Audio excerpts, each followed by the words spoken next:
La atención clínica de las aves rapaces tiene dos ramas que están bien diferenciadas, pero que a su vez se entrelazan entre sí. Existe una rama que va a consistir en el trabajo de las aves rapaces, que son como fauna silvestre, como es este caso, y el mantenimiento en los centros de recuperación. Y el trabajo en las aves que están destinadas a la cetrería. En primer lugar, debemos saber la especie de rapaz que nos va a acudir a la consulta. En este caso, se trata de un halcón peregrino, Falco peregrinus, que corresponde al orden Falconiformes y a la familia Falconidae.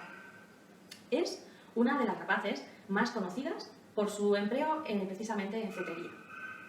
Es más que aconsejable que utilizar un guante para cada una de las aves de presa que van a acudir a la consulta y se van a manipular, para prevenir además posibles transmisiones de enfermedades entre cada ave. Siempre lo debemos desinfectar o utilizar guantes diferentes.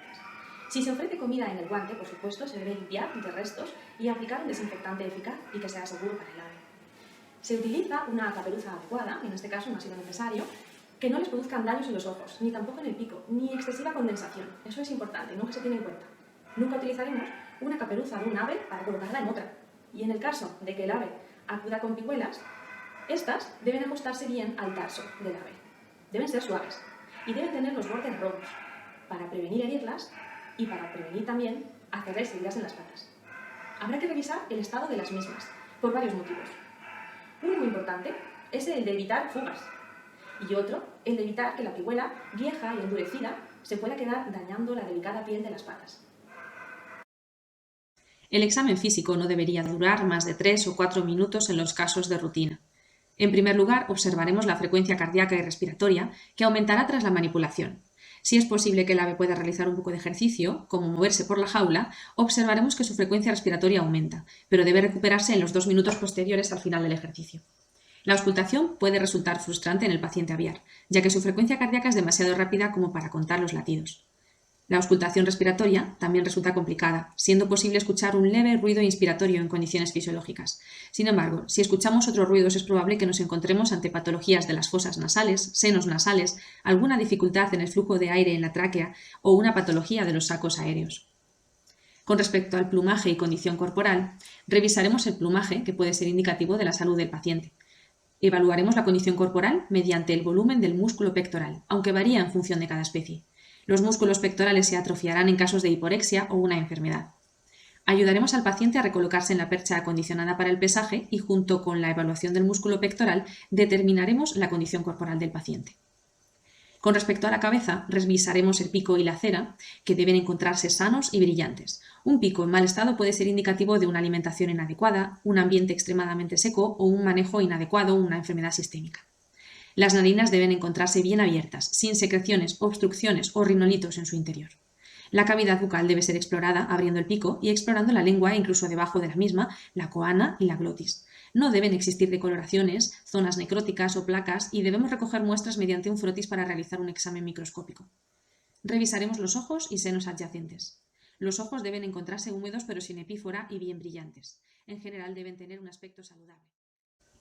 Con respecto al cuerpo, en el cuello palparemos el esófago e incluso podemos aplicar un poco de alcohol para revisar la piel adyacente. Si encontramos anormalidades y el ave regurgita, es posible programar una endoscopia para valorar el esófago y el buche. También es posible recoger muestras para realizar un cultivo. La palpación abdominal servirá de utilidad para valorar algunos órganos intracelómicos y también para detectar masas anormales. Revisaremos la glándula oropigial, que se localiza dorsal y craneal a las plumas de la cola. Debe encontrarse libre de abscesos y de neoplasias. Con respecto a las extremidades, las alas deben ser revisadas, revisando toda la longitud de los huesos y las articulaciones. El patagio debe encontrarse elástico y libre de heridas. Las patas deben revisarse desde el sinsacro hasta las garras, palpando cada hueso y cada articulación. Cada extremidad debe compararse con su contralateral, para mejorar el examen físico y ayudar a evidenciar cualquier defecto.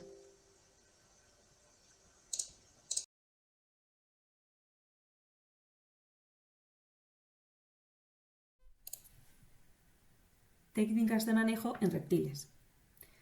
En primer lugar, hablaremos sobre la contención del reptil para la exploración. Hay numerosas formas de contención de un reptil antes de la tranquilización o sedación química que varían enormemente entre los diferentes órdenes taxonómicos. Los quelonios son los reptiles de manejo más difícil, ya que la presencia del caparazón impide su exploración. Para realizar una exploración de la cabeza y cuello del animal, el docente usa una técnica de anzuelo, realizada con una aguja hipodérmica a la que previamente se le ha cortado la punta, y se le realizan 2 curvaturas con una pinza hemostática de cirugía, de tal manera que se le dé forma de anzuelo, pero que sea atraumático. Dicho anzuelo se encaja en la parte inferior de la renoteca, mientras que con un dedo se aprieta sobre el mismo desde la parte dorsocraneal, y se espera a que el animal simplemente se canse de realizar flexiones con la musculatura cervical y por tanto exterioriza la cabeza.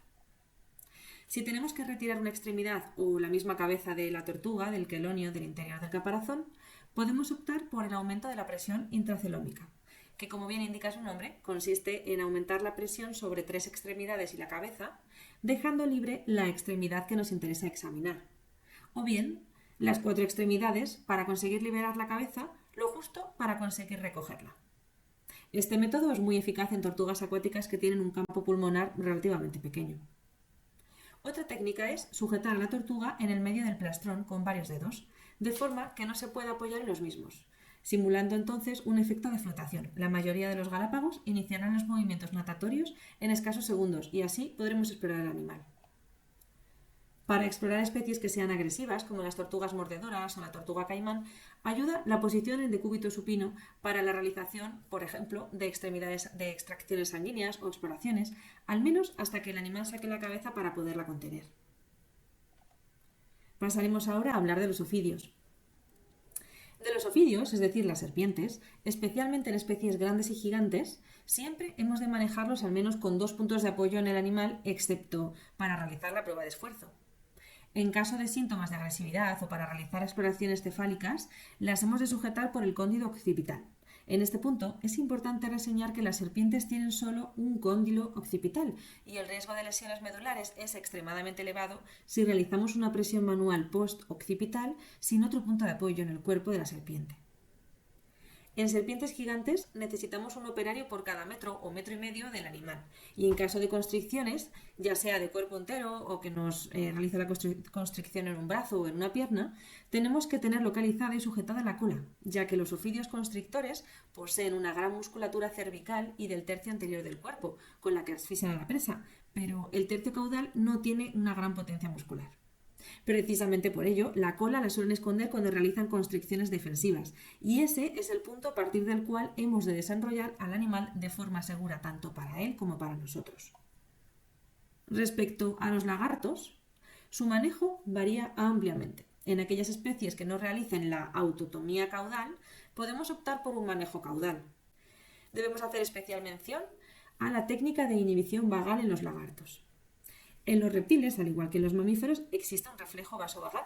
Podemos lograr una inhibición del mismo aplicando una ligera presión hacia medial de ambos globos oculares, de tal forma que disminuye el ritmo respiratorio y cardíaco y podemos conseguir una inmovilización transitoria para realizar exploraciones, por ejemplo, radiológicas. En aquellas especies que no realizan la autotomía, asirlos por la cola para su manejo es una opción a tener en cuenta, sobre todo en las especies peligrosas, ya que la base de la cola es un punto que no pueden alcanzar en ningún caso ni con la boca ni con las garras de las extremidades anteriores. Por último, hablaremos del examen físico en los reptiles. Todo reptil al que se le preste una atención veterinaria debe ser perfectamente pesado y medido. Por ejemplo, en las tortugas, el largo y el ancho del caparazón. Hemos de realizar una clasificación de la condición corporal de sobre 5 o sobre 9 dependiendo de las preferencias y habilidades del clínico, de carácter bastante subjetivo y, por tanto, siempre que sea posible, el mismo clínico ha de atender a los mismos pacientes. La pérdida de condición corporal es especialmente evidente en lagartos en la cola y en las extremidades. En especies que usen la cola como lugar de depósitos grasos, es una buena idea medir la circunferencia de la misma en las sucesivas consultas para evaluar la ganancia o pérdida de la condición corporal, ya que el peso, también en otros órdenes taxonómicos ocurre como en los ofidios, se puede ver alterado por la ingesta y producción de heces. La pérdida de condición corporal en serpientes sí es más evidente en la zona de la columna, donde se aprecia la reabsorción de la musculatura espinal. En todos los reptiles es importante prestar atención a boca y narinas, ya que suele ser un lugar de inicio de abundantes patologías, con retracción de las escamas labiales en las especies que las posean para una mejor valoración. Una mención especial para evaluar la resistencia de ofidios y lagartos arbóreos es la prueba de esfuerzo, que en la mayoría de las especies se ejecuta colgando al animal de un dedo desde la cola, es decir, desde la escama cloacal, y en los camaleones se realiza girando al animal en decúbito supino una vez que se ha cogido a nuestro dedo o a nuestra mano. El paciente, para valorar la prueba de esfuerzo, ha de ser capaz de mantenerse en esa posición mientras busca otro asidero. Por otro lado, con respecto a la toma de temperatura, la hemos de realizar preferiblemente en el interior de la boca mediante un termómetro de infrarrojos. Por último, en ciertas especies de pequeño tamaño y fenotipo claro, podemos realizar la transiluminación para evaluar los órganos intracelómicos y poder buscar posibles cuerpos extraños o obstrucciones.